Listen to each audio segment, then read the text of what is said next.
Bom, boa tarde a todos e todas. Fico muito feliz com o convite aqui para mais uma vez estar mediando uma mesa. Na verdade, no ano passado eu fui um expositor, né? Porque no caso eu estava lançando o meu livro sobre o Graciliano na revista Cultura Política. E não por acaso, agora em 2019, eu estou aqui para tratar de uma mesa, para mediar uma mesa sobre processos de criação, no qual, né, aparece a revista também como um espaço privilegiado de publicação de conteúdo, né, no caso a Revista do Brasil. E aqui, mais especificamente, a figura do Godofredo Rangel, que talvez não seja conhecido de todos, ou seja, um intelectual, um escritor importante assim no começo do século XX, na primeira metade do século XX, mas que hoje em dia, salvo engano, são poucos os trabalhos como o da Camila, que ela vai apresentar aqui para a gente. Ela, como o outro expositor, o Paulo, não veio, obviamente a gente vai conceder mais tempo para que ela exponha o trabalho. Em seguida, a gente passa a discussão e eu passo também a discutir mais especificamente alguns pontos, pelo que eu já pude ver pelo resumo ampliado. Tá bom, Camila? Eu passo a palavra para você. Só mais especificamente, a fala dela se intitula Godofredo Rangel, a Revista do Brasil, Testemunhos da Criação e Publicação. Por gentileza.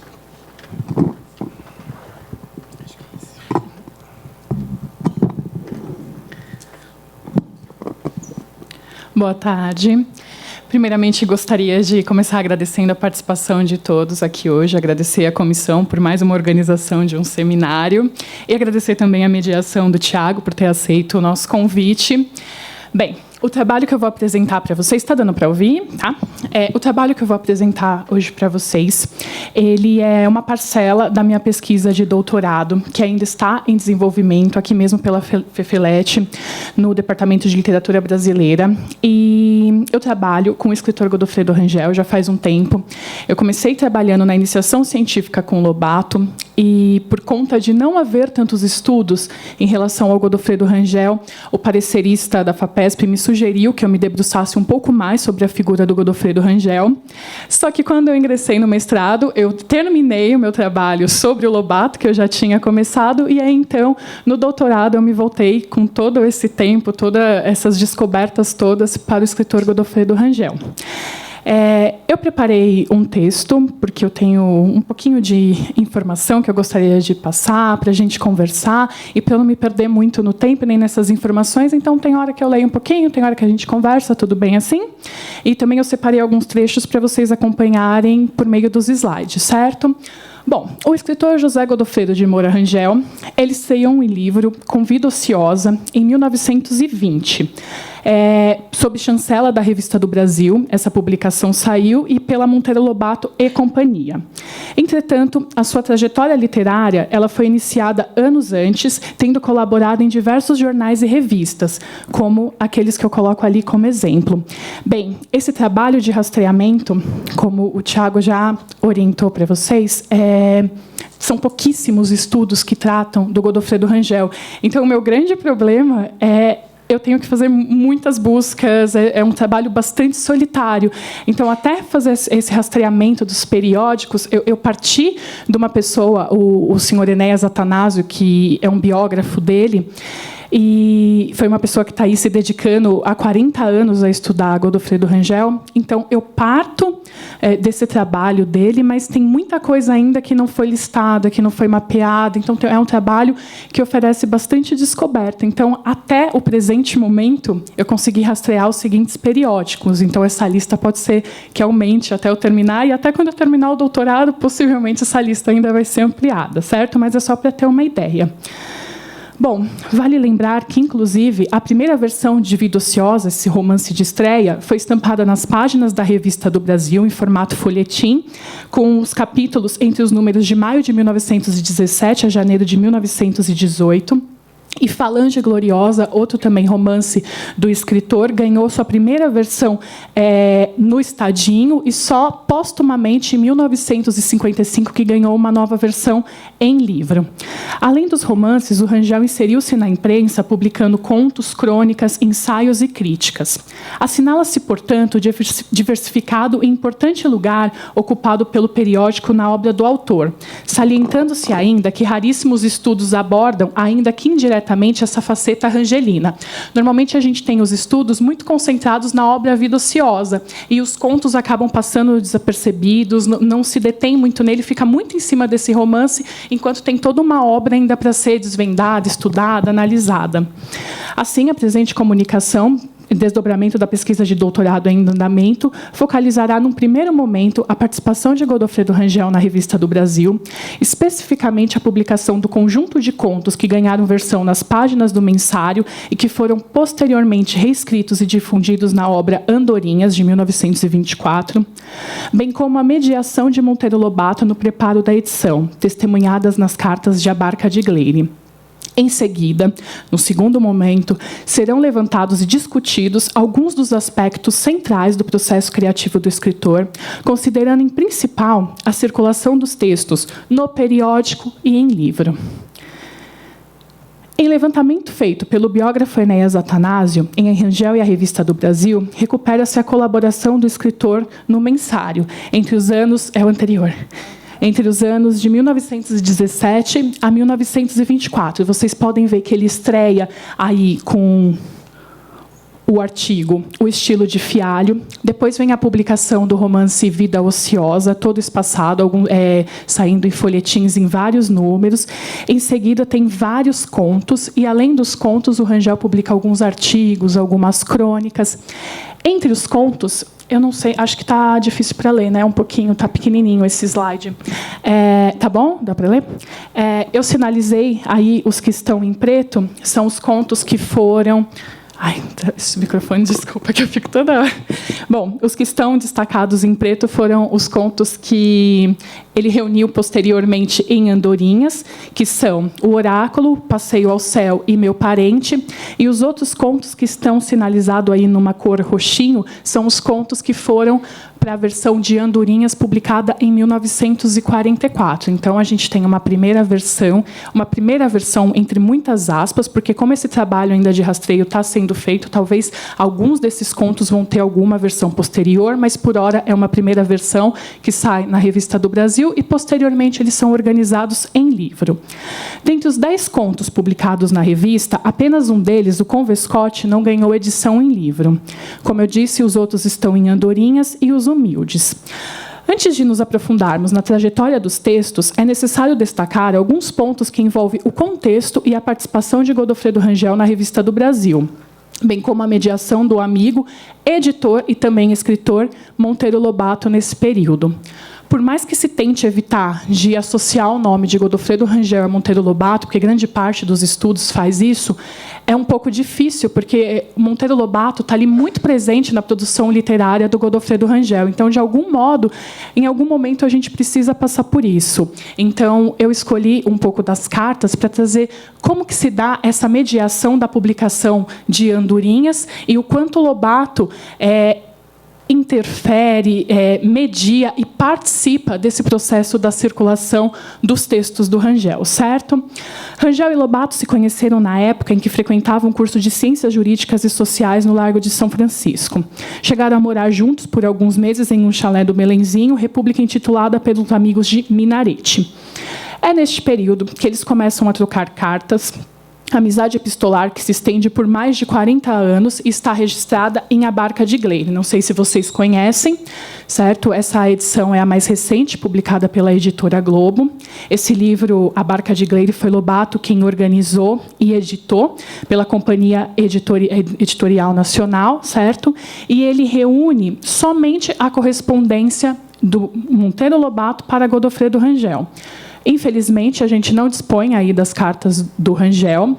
Porém, em 1984, o Suplemento Literário de Minas Gerais ele dá 17 cartas em homenagem ao centenário do escritor. Então, ele lança aí 17 cartas do Godofredo Rangel. organizadas pelo Márcio Sampaio, que é um dos herdeiros desse espólio, e então saem essas 17 cartas, mas a gente não tem muito claro se elas sofreram algum tipo de edição, por que elas foram escolhidas, não tem nenhuma sinalização. Estão lá as 17 cartas e é todo o material que a gente tem. Ora fala-se que essas cartas não existem, ora fala-se que essas cartas vão sair, vocês se procurarem, tem artigos, às vezes, de jornal falando que finalmente vão sair as cartas, mas o finalmente não chega. Quem sabe em 1900, olha, eu voltando no tempo, quem sabe 2022, aí com a obra do Rangel em domínio público, essas cartas saiam, mas enquanto isso não acontece, não tem como deixar de abordar o escritor por conta dessa ausência da correspondência, certo? Em 1918, a partir da compra da Revista do Brasil por Monteiro Lobato, a correspondência passa a testemunhar o desdobramento da amizade em uma relação entre editor e escritor, respectivamente nas figuras de Lobato e Rangel, inclusive o constante incentivo daquele para que o amigo publicasse seus textos, como registra a carta de 30 de setembro de 1918. Vocês podem acompanhar? Ó. Eu queria, agora que a revista é minha, ver-te ali como gato da casa, em todos os números, com coisas filológicas, com romances e contos, espiolhados ou não. Sabe-se que o incentivo de Lobato para que o amigo colabore na Revista do Brasil antecede até mesmo a compra do periódico. Aliás, ainda no momento da criação do mensário, ele chega a sugerir que Rangel adquira uma cota da revista. E, embora o nome dos epistológrafos não integre a lista dos acionistas, Lobato refere-se à revista como nossa e convida o amigo para tomar uma assinatura, propondo-se a mediar o ingresso de Rangel no time dos colaboradores do periódico.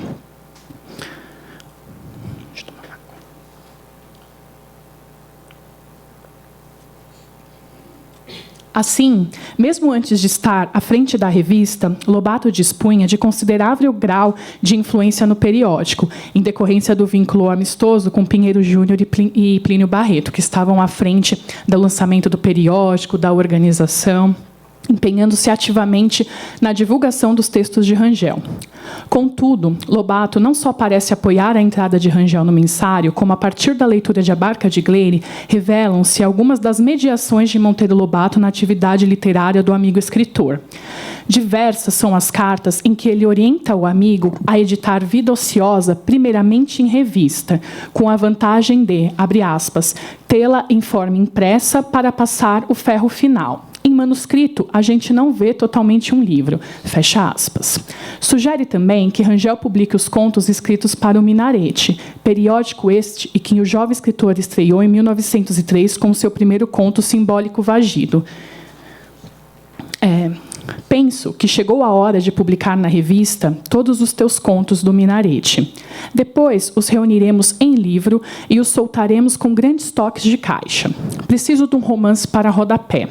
Manda-me daqueles números. Sou hoje um dos que decidem o destino das coisas literárias do país. Curioso, hein? Os tais números a que se reporta tratam-se dos manuscritos de Rangel, que os denominava deste modo. O trecho ainda nos provoca a pensar na trajetória que um texto pode passar até a sua publicação. Em diferentes missivas, Lobato sugere a circulação em periódicos. Inclusive, chega a recomendar que Rangel publique no jornal O Dia contos já saídos na Revista do Brasil. E em outros, abre aspas, o próprio Lobato diz, jornalecos com os nomes mudados, para que, antes de ganharem versão em livro, tragam algum tipo de renda ao amigo.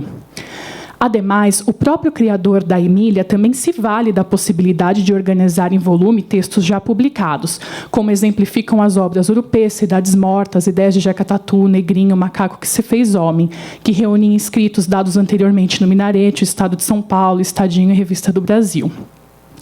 Portanto, ensaiar-se em periódicos da grande imprensa também permitia que ambos, ainda sem lançar-se em livro, projetassem seu nome entre os leitores e a crítica, preocupação registrada anos antes, além dos benefícios financeiros, segundo o próprio Lobato menciona. Assim sendo, num primeiro momento, acompanha-se o incentivo para que o amigo colabore no periódico, seja como acionista, assinante ou enviando seus textos, ensaiando-se antes de estrear em livro. Logo que se vê como editor, Lobato sonha com a possibilidade de ver a obra do amigo no prelo.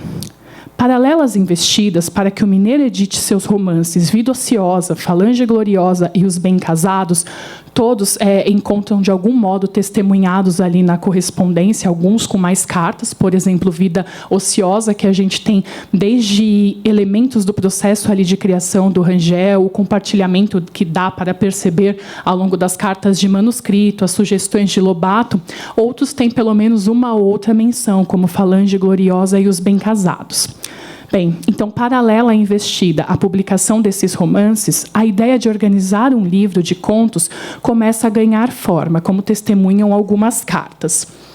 A publicação dos teus contos virá a melhorar a saída do romance, de modo que é mais comercial imprimi-los agora do que depois. E não te incomodes com a parte econômica do negócio. Se dá ou não dá lucro para casa, é coisa que não tem a mínima importância. O importante é que você vá se imprimindo e imprima-se todo, nem que o editor leve a breca. Monteiro Lobato entusiasma-se em editar a obra do seu estimado correspondente. Para ele, uma nova publicação de Godofredo Rangel impulsionaria as vendas de seu romance. O romance referido aí nesse trecho que eu li para vocês é o Vida Ociosa, conforme ele relata em outras cartas também.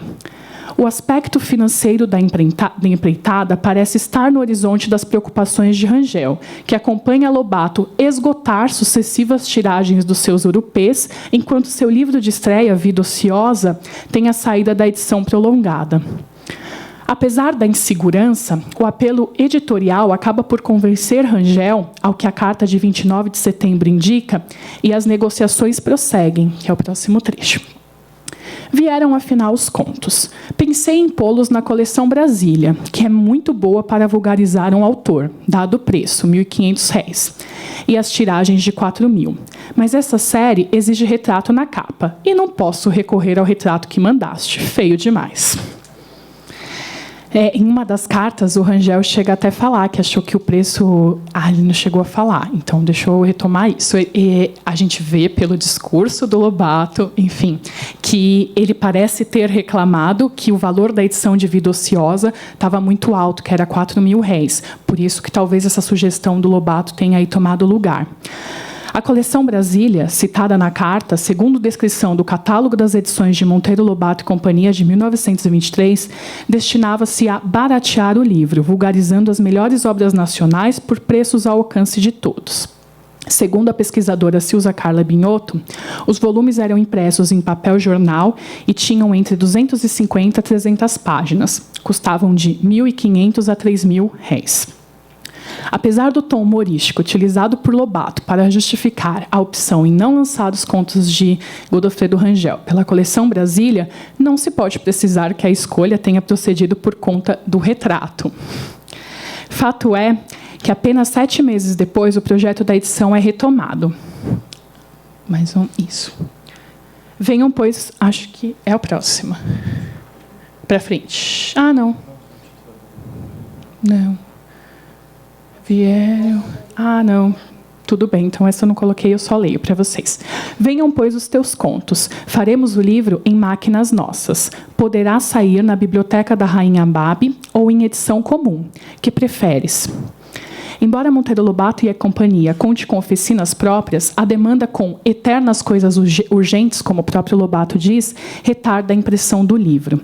Entretanto, as cartas testemunham outros imprevistos que atrasam a edição, entre eles problemas com a composição tipográfica. Afora as dificuldades enfrentadas nesse preparo, a carta de 10 de fevereiro registra pela primeira vez o título Andorinhas, para referir-se ao volume de contos. Até então, nas cartas aparecem só a organização de contos, o livro não tem nada em específico a esse título, só a partir de 10 de fevereiro. A escolha é comentada pelo editor, que não perde a oportunidade de incentivar Rangel e a assinalar as possíveis vantagens e sucessos da nova empreitada editorial. Vocês podem acompanhar. O título é bom. Andorinha lembra movimento, revoo. Já a vida ociosa lembra lentidão. Por isso, o teu segundo produto livresco vai sair com maior velocidade que o primeiro. Quem não se sentirá tentado a adquirir um livrinho cujo título lembra dos dias de sol nas fazendas, quando o céu está azul e elas arriscam de voos. E elas o riscam de voos. As metáforas associadas a pássaro e voo são ainda aproveitadas para referir-se à obra. Aí abre aspas do Lobato de novo. O de que precisamos é que revoem depois de impressas. Todavia, fecha aspas, todavia, o entusiasmo parece ter diminuído nas missivas que se seguem, a notar pelas denominações empregadas por Lobato. Livro encruado, as encrencadas andorinhas. Finalmente, a obra é lançada em 1924. A gente vê que começou ali as negociações em 1920 e 21 e ela só vai sair em 24. Volume 8º da série Biblioteca da Rainha Mabe. Coleção descrita como livros em pequeno formato, corpo 8, extraordinariamente cômodos para trazer no bolso e lindamente encapados em Castilian cover, o couro artificial dos americanos. Isso consta lá no catálogo da editora. Infelizmente, não dispomos até o presente momento de qualquer carta escrita por Godofredo Rangel, que aponte os caminhos trilhados no preparo da edição de Andorinhas, ou que testemunhe suas escolhas na trajetória do texto entre a Revista do Brasil e a edição de 1924. Embora as lacunas deixadas pela ausência das missivas de Rangel transfiram a Lobato a tarefa de recompor, de certo modo, a voz do amigo, ali sempre presente, mas ao mesmo tempo ausente, pode-se tomar as cartas como importantes documentos do processo de criação de ambos escritores. Nelas estão registrados projetos de contos e livros, revelam-se a prática que ambos tinham de trocar manuscritos e comentarem a criação, fazendo correções, alterações, versões. Aliadas à correspondência, as comparações entre as versões dos contos publicados na Revista do Brasil e posteriormente organizados em livro constituem-se como importante fonte na qual nos debruçamos para rastrear traços da escrita de Godofredo Rangel. Na falta dos manuscritos das obras rangelinas, pode-se considerar a versão estampada na Revista do Brasil, antecessora da publicação em livro, como uma espécie de primeiro manuscrito impresso. Atenta-se ao fato de que Lobato também costumava se valer da revista não só como um veículo de publicação dos seus textos, mas também como prova de edição, ou seja, lugar da publicação de um texto não definitivo, texto a ser revisto, alterado, traço este que pode muito bem ser estendido a Godofredo Rangel. Assim, comparando as duas versões dos contos de Meu Parente, o Oráculo e Passeio ao Céu, estampados na Revista do Brasil e reunidos em 1924 em Andorinhas, e traçamos um panorama geral das alterações, reformulações efetuadas na maioria dos contos. Como eu falei, a minha apresentação teria aí 2 momentos. Eu começo com a mediação do Lobato até o preparo dessa edição e, finalmente, eu vou ali na comparação das versões que saem na Revista do Brasil em Andorinhas. Ao inserir os contos Andorinhas, Rangel optou por não manter a mesma ordem cronológica estabelecida na Revista do Brasil, passando a abrir o livro Conto Passeio ao Céu, seguido de outros textos não lançados na revista. Meu Parente e Oráculo são, respectivamente, 5º e 8º contos do volume. Além das atualizações ortográficas e das possíveis correções e erros tipográficos, as modificações praticadas são, em sua grande maioria, de ordem linguística. Eu coloquei aí algumas para vocês terem ideia, certo? Então, a gente tem cortes, acréscimos, substituições de termos e trechos, alteração na pontuação. Entre as substituições, inclui-se principalmente as trocas por sinônimos, alterações de verbos e tempos verbais, pronomes. Observa-se também, em menor quantidade, alterações sintáticas, reformulações e reescritas de parágrafos, bem como alteração na narrativa, como desfecho do conto Meu Parente, que eu abordarei até o final da apresentação. Toda e qualquer mudança num texto literário o modifica, transforma e, sem dúvidas, o ressignifica. Não se pode precisar um padrão nas alterações, mas percebe-se que, grande parte das vezes, a busca por uma simplificação vocabular, alterações que tendem a tornar o texto mais apreensível na leitura. As versões de Passeio ao Céu são as que apresentam menor número de reformulações. Para esta comunicação, escolhi analisar alguns trechos de Meu Parente, pois, afora as modificações supramencionadas, o conto apresenta alterações significativas no desfecho entre as versões. Portanto, terei que dar spoilers nesta apresentação, partindo já logo para o final do conto. Mas antes eu escolhi resumir um pouquinho, porque senão ficam aí os trechos citados um pouco soltos. Eu achei que seria interessante trazer um pouco o que se trata esse conto Meu Parente. Bem, a história vai começar com o narrador, o Dr. Félix, um juiz que vive numa cidade mais afastada dos seus parentes, e ali ele, solitário, vai falar que quando um parente vinha visitar, quando ele tinha algum tipo ali de contato com a família, que ele ficava muito empolgado.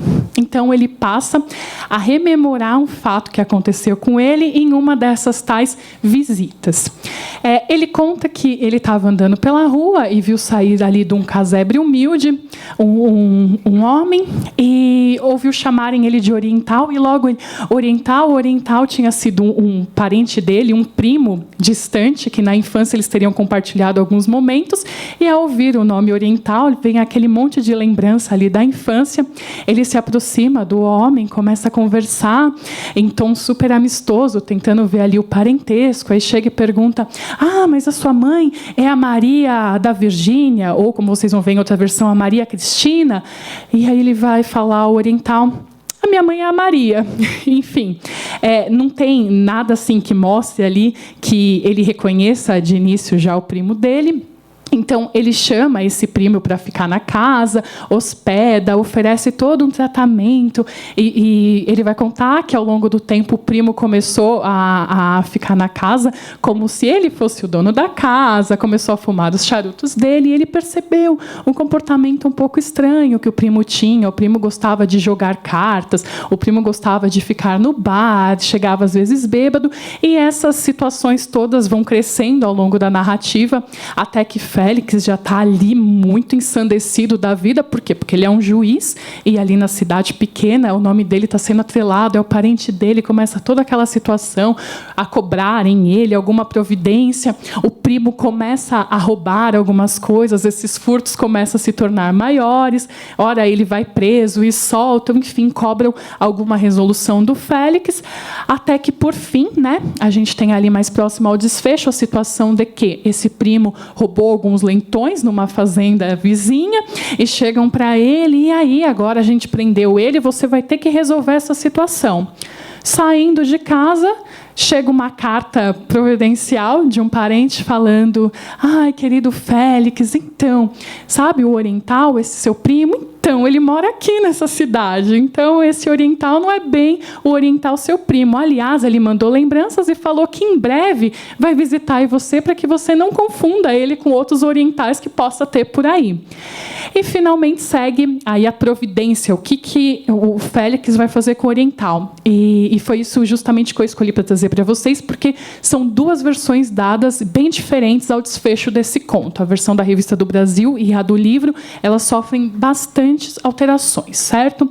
Então, tendo em vista esse contexto do conto, logo no primeiro parágrafo, antes de partir para o desfecho, eu escolhi alguns exemplos, tem bastante, mas por conta da delimitação do nosso tempo, eu escolhi alguns trechos para vocês verem um pouco a circulação desse texto entre a revista e livro.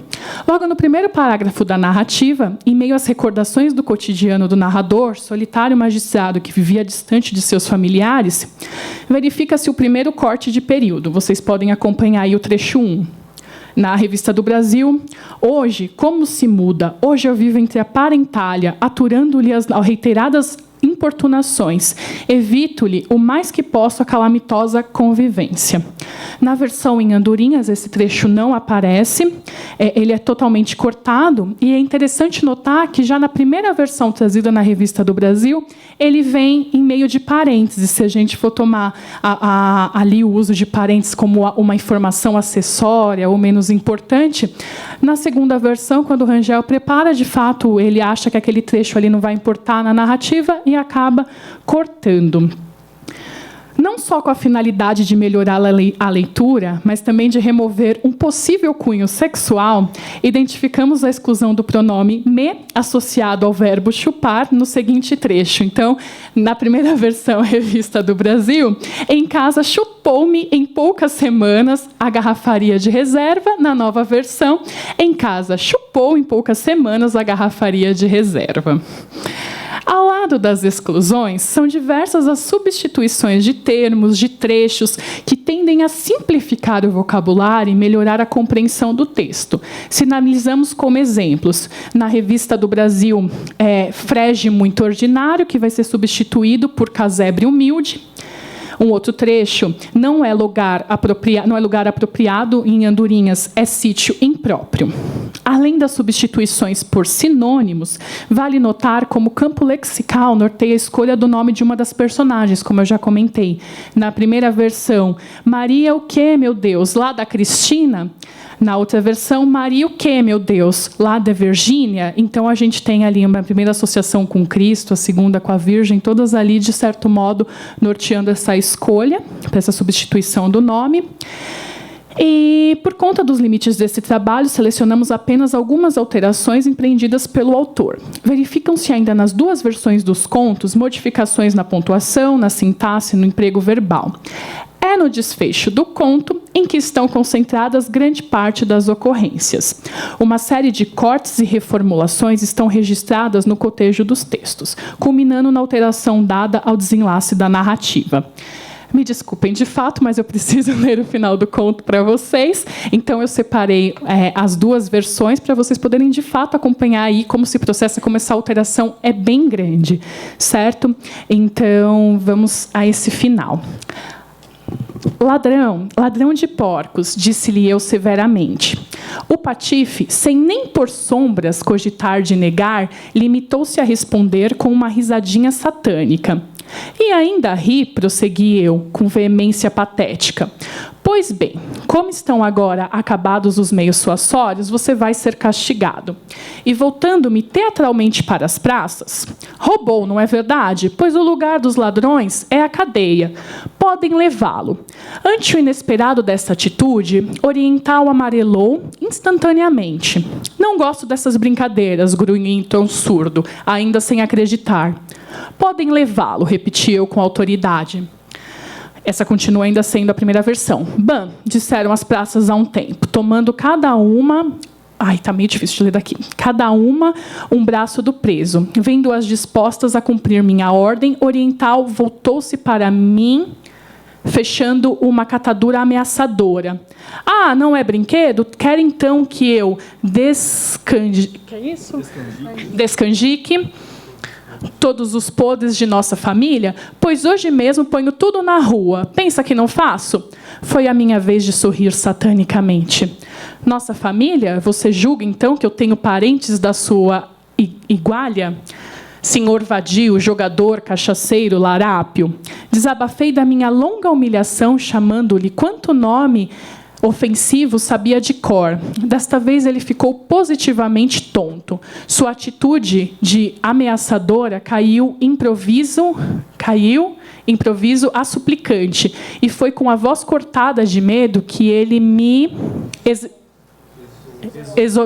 buscando resistir ao soldado... Ai, deixa eu ler aí com vocês. Está muito difícil, desculpa. Buscando resistir aos soldados que o levavam a reboque. Tem pena, Félix, Felinho, pela nossa vovozinha, pelos pinhões que jogamos juntos, você bem lembra, Felinho. Levem-no, repeti eu, inflexível. Foi para o xadrez. Então, essa é a primeira versão. A segunda versão em Andorinhas. Roubou leitões? Perguntei eu à escolta. Sim, senhor doutor. Quanto ao meu primo, longe de negar, também o confirmou, desfechando uma risadinha satânica. Riste porque contas com a impunidade, não é? Pois sabes de uma coisa? Não somos parentes. Já tive notícias de meu primo Oriental, o verdadeiro, que é pessoa correta. Não joga, não bebe, não furta. Em vista disso, vai sofrer na prisão o castigo que mereces. Dirigi-me às praças. Levem-no. Oriental amarelou instantaneamente. O espanto tolheu-lhe a palavra. Bam, disseram um tempo as duas praças. Ele caiu de joelhos. Félix, senhor doutor Félix, perdoe-me. Hesitei um momento. Depois a piedade venceu. Dispensei com um gesto as praças e murmurei com autoridade para meu parente. Suma-se. Mais que depressa dispôs-se a obedecer-me. Bem, muda bastante, né? Eu não vou conseguir abordar todas as mudanças, é claro. Com maior quantidade de falas extensas, o narrador da primeira versão é marcado pelo tom de fúria, a começar pelos termos empregados para referir-se à personagem oriental: ladrão, patife, senhor vadio, jogador, cachaceiro, larápio. O narrador é muito mais incisivo na versão de Andorinhas. Se na versão da Revista do Brasil, ladrão, ladrão de porco, lhes disse eu severamente, em Andorinhas ele pergunta: roubou leitões? Outro trecho. Eu coloquei esses trechos? Não coloquei, né? Roubou, não é verdade, pois o lugar dos ladrões é a cadeia. Podem levá-lo. Em Andorinhas é substituído somente por levem-no. No primeiro desfecho proposto pelo autor, o narrador, inflexível, não demonstra qualquer piedade do parente oriental, esbravejando contra ele falas extensas e repletas de ofensas, encerrando-se o conto com a prisão da personagem. Na versão do livro, a piedade vence e o oriental não é preso, pois obedece ao primo que lhe manda sumir. Enfim, embora as cartas escritas por Godofredo Rangel não estejam disponibilizadas, bem como não se tem acesso aos seus manuscritos, aos poucos, outros documentos do processo nos auxiliam na tarefa de desvendar esse escritor, que tem muito mais a oferecer, além de sua importante correspondência trocada com Monteiro Lobato. Rangel é floresta que precisa ser trilhada, com seus riscos, com as alegrias de quem descobre lugares pouco caminhados. Isso.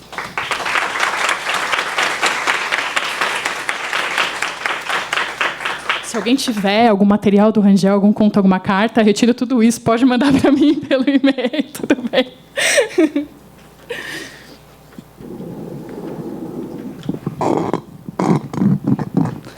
Bom, muito obrigado, Camila. Acho que foi uma bela exposição. Acho que você traçou um percurso aqui que vai, né, nessa passagem de suporte, né, ou seja, do jornal, no caso principalmente da revista, para o livro, né, e como eu sou professor da Escola de Comunicações e Artes, trabalho com essa interface entre literatura e editoração. Tem aqui o Márcio, aqui um colega que também é editor e professor também, o André lida com essas coisas. Então, vou fazer alguns comentários, depois a gente abre para quem tiver perguntas para fazer para a Camila. Eu acho muito interessante você considerar e levar em conta que, sim, a edição publicada em livro, em Andorinhas de 24, não sei se depois de 24 teve alguma reedição, ou não sei se você vai acompanhar esse percurso, porque muito possivelmente, porque ele morre em 51, Rangel, né? Então eu não sei quantas edições em vida houve aqui dessa obra. Mas, considerando essa passagem do jornal para o livro, eu acho que é importante você ter em vista que, e às vezes a gente parte do pressuposto de que a versão publicada em livro, de fato, é a versão mais definitiva, né? Mas como o seu propósito é estudar a circulação, né, essa questão da mediação, e você traz alguns elementos relativos à revista, né, eu acho que são são elementos importantes para você não desconsiderar, ou seja, achá-lo como um suporte intermediário, pura e simplesmente, para daí chegar na versão final. Porque, pelo que você mostrou aqui dessa versão desse conto, para além das diferenças que você apontou, eu acho que valeria, talvez, assim, eu não sei se há alguma relação mais orgânica com o fato de a primeira versão ter sido publicada na Revista do Brasil, uma revista que tinha uma importância muito grande no seio da intelectualidade brasileira da primeira metade do século XX, pensando ali naqueles anos 20 em específico, né? Me parece que, sim, ele tem uma versão mais enxuta publicada em livro, mas aquele tom mais enfático, ou mesmo desfecho mais persuasivo, né? Até me pareceu mais interessante a versão do jornal, da revista, do que propriamente publicada em livro, que parece um tanto quanto apaziguadora, né? Não sei se... não sei como você chegaria a isso, mas, para além dessa especificidade, ou seja, de uma edição aparentemente parecer mais interessante do que outra, eu acho que você considerar a especificidade de suporte de revista, e esse dado que você traz do Lobato, eu acho muito interessante, ou seja, ele tomar a edição em jornal como se fosse uma primeira prova de um livro impresso, né? Porque aí, uma primeira prova que confere renda, e publicidade.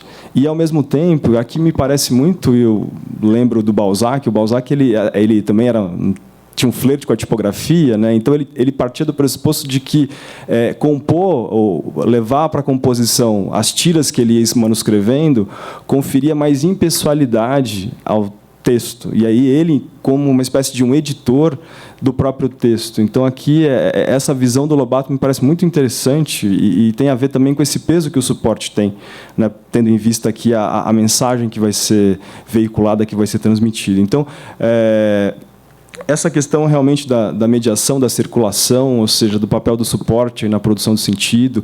Eu vi que você mobiliza aqui, para estudar a Revista do Brasil, a gente tem 2 trabalhos da professora Tânia de Luca, né, professora da Unesp. Eu vi que você cita...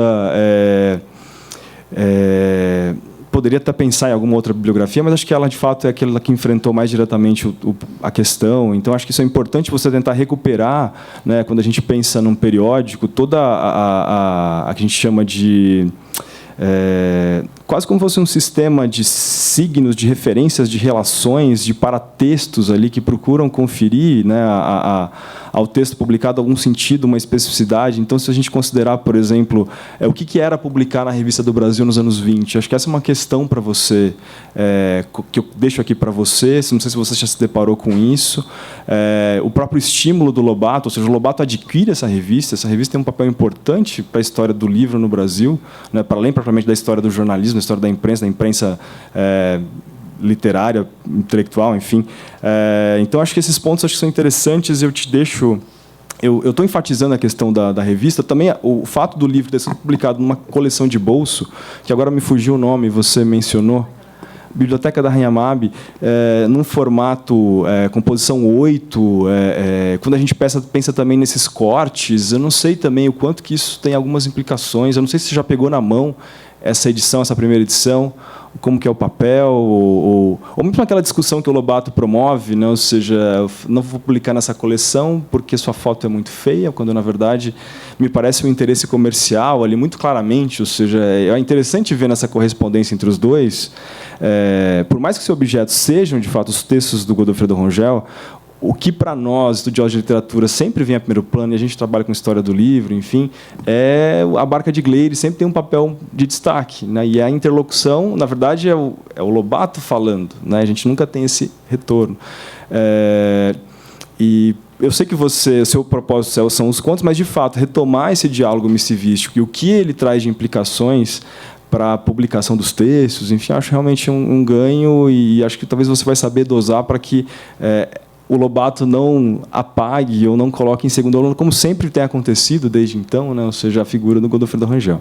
Então, eu te perguntaria mais, assim, em termos de, para daí abrir para o público de um modo geral, essa questão da revista, ou seja, como que você lia a publicação do Godofredo Rangel na Revista do Brasil, ou seja, qual que era o peso de publicar nessa revista, considerando quem de fato... quais são os outros intelectuais que estavam ali presentes nessa revista, não só do Brasil, mas também eu procurei estudar um pouco desse trânsito entre Brasil e Portugal na primeira metade do século XX. Tinham vários escritores portugueses que colaboravam sistematicamente com a Revista do Brasil também, ou seja, ela era um espaço privilegiado, né, pensando na intelectualidade brasileira. Então, essa coisa de uma espécie de o solitário, o casmurro, aquele que não gosta de aparecer e tem um estímulo sempre constante do Lobato para tornar pública a produção, republicar os textos, me parece ter um pudor muito grande em fazer isso, ao passo que o Lobato, pelo contrário, né, quando a gente percebe que basicamente as primeiras obras dele são todas coletâneas de textos publicados na imprensa, né? Então tem aqui um processo de publicizar um autor com potencial mais desconhecido, enfim. Eu queria que você falasse um pouco dessa questão da revista, e eu não vou me alongar mais, senão... Desculpa. Bem, quanto às versões de Andorinhas, pelo que até agora conseguiu ser rastreado, essa edição só saiu mesmo em 1924. Não se sabe ainda se ganhou alguma nova edição, mas os problemas são gigantes, porque é tudo muito raro. Todos esses livros têm a edição da Biblioteca da Rainha Mab. Aqui no IEB, de fato, o formatinho de bolso, o papel é diferenciado. A gente sabe aí de toda a preocupação, o Lobato, enquanto editor, que tinha com as capas, com o material dos livros, toda essa revolução que ele traz para o livro, não só enquanto veículo literário, mas o livro produto, como ele até fala em muitas das cartas, e a todo momento esse aspecto comercial está presente, não só nas escolhas literárias, mas ali o que publicar, quando publicar, em que momento, como isso pode trazer algum benefício, inclusive pensando também nesse papel do Rangel financeiro, assim que ele começa a traduzir, e se a produção literária dele já é tão pouco estudada, que dirá essas traduções. O Rangel é um cara que traduziu mais de 70 obras, ele é muito conhecido na área da tradução, mas tem pouquíssimos estudos, e esses estudos vão mencionar ele dentro das coleções, por exemplo, coleção Para Todos, Terra, Água e Mar, acho que é mais ou menos esse o nome. Então, tem várias coleções. Então, por que traduzir também na época estava muito atrelado à atividade financeira, então não se pode perder de vista todo esse aspecto financeiro. A ideia é permanecer só com essa, nesse primeiro momento, né, permanecer com essa comparação dos textos entre a Revista do Brasil e a edição em livro, só que em alguns casos, principalmente, porque no meu trabalho eu vou abordar tanto andorinhas quanto os humildes. Os humildes também, aliás, acho que, se eu não me engano, 8 contos, é bem maior o número. 8 contos foram lançados na Revista do Brasil e, posteriormente, organizados no livro Os Humildes. E Os Humildes, de fato, tem textos que têm outras versões em periódicos também. Versão em livro, o Destacamento é um dos contos que está nos Humildes, e ele vai sair na seleção de contos mineiros, mais recente. Então, é um trabalho muito interessante, é o que eu falei, o fôlego é gigantesco em estudar Godofredo Rangel, tem muita demanda. Agora, quanto a publicar na Revista do Brasil, o prestígio que era, o Lobato sinaliza sempre nas cartas o quanto ele começou, né, quando ele pega ali a revista, quando ele compra o capital que ele tinha, e o capital, depois que em um ano ele adquire das vendas, o quanto ele revoluciona essa distribuição da revista e, posteriormente, de livro, porque, num primeiro momento, a gente tem o projeto de editor do Lobato atrelado à Revista do Brasil, então, a verdadeira revolução que ele faz. Então, esse projetar-se está muito presente nas revistas, o papel muito importante dele. E tem muita coisa também nesse sentido. Inclusive, eu acho interessante pensar, quando você fala na Revista do Brasil, o que era, qual que era o projeto da Revista do Brasil, o que essa publicação trazia, quem eram os escritores. É muito interessante, porque normalmente liga-se ali um grupo ao Lobato, quando, na verdade, você tinha ali um pouco de modernista. Sempre fica aquelas brigas todas, como se um lado não misturasse com o outro, mas a gente tem na Revista do Brasil ali textos modernistas também, principalmente a Revista do Brasil fica com o Lobato até 1925, depois vai ter uma outra fase, então essa outra fase é totalmente diferente, então eu acho interessante trabalhar com isso. E um outro dado para mim que também é muito novo é a participação do Godofredo Rangel na Revista Verde, se eu não me engano, lá de Minas Gerais, com o Drummond. Então o Rangel também participa ali, de certo modo, publicando num periódico que era tido, vamos lá, com todas as ressalvas, mais modernista. Então, a gente tem atrelado Rangel na Revista do Brasil, Rangel numa revista modernista. Em uma das cartas que ele fala no suplemento literário, das pouquíssimas ali, das 17 que eu falei, ele traz um pequeno trecho falando de um livro que ele está compondo, A Filha, uma novela, e ele vai falar do quanto ele está tentando colocar ali um pouco de futurismo, que é uma coisa muito nova para quem estuda Rangel, e sempre atrelado ali a Lobato, então a gente pode já, as dissociações, elas começam a ser feitas. Então, eu ainda estou estudando isso tudo, então tem muito material mesmo para perceber ali o lugar do Rangel na Revista do Brasil, o lugar ali da produção dele, o estrear em livro na Revista do Brasil, são todas essas questões que, de certo modo, estão muito presentes no trabalho. Alguém tem alguma pergunta? A gente está aberto aqui a... Só mais uma questão. Esse é Marcelo, das cartas do suplemento, Márcio Sampaio. Ele... mas essas cartas... de onde ele está vivo, esse Márcio Sampaio? Ou não? Márcio Sampaio, na verdade... ele foi casado com uma das herdeiras e parece que ele foi casado com uma das netas, aí morreu, os parentes diretos morreram, os filhos, então ficou essa correspondência para ele, parece que ele era genro do Rangel, e diversos pesquisadores já tentaram, a própria Marisa Lajolo tem tentado fazer essa mediação, e sempre fala-se que vai publicar essas cartas. Inclusive, apareceu um trabalho, Luciane Marques, se eu não me engano, é o nome da pessoa que falava que tinha as cartas, que ia lançar as cartas, e é um trabalho muito questionado, até pelo Emerson Tim, que não tem essas cartas. Então, cada hora, você não tem uma informação encontrada. Parece meio que um fantasma literário. Tem uma publicação de um jornal nada muito confiável, o jornal UAI, de Minas Gerais, vai falar que essas cartas já estão sendo preparadas, estão sendo preparadas pelo Márcio Sampaio, mas isso daí foi de 2004, 2005 e até agora nada.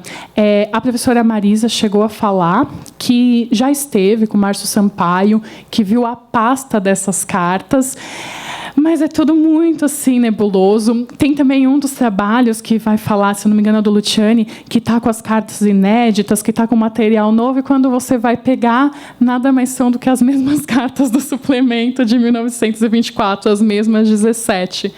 Então, essa obscuridade toda.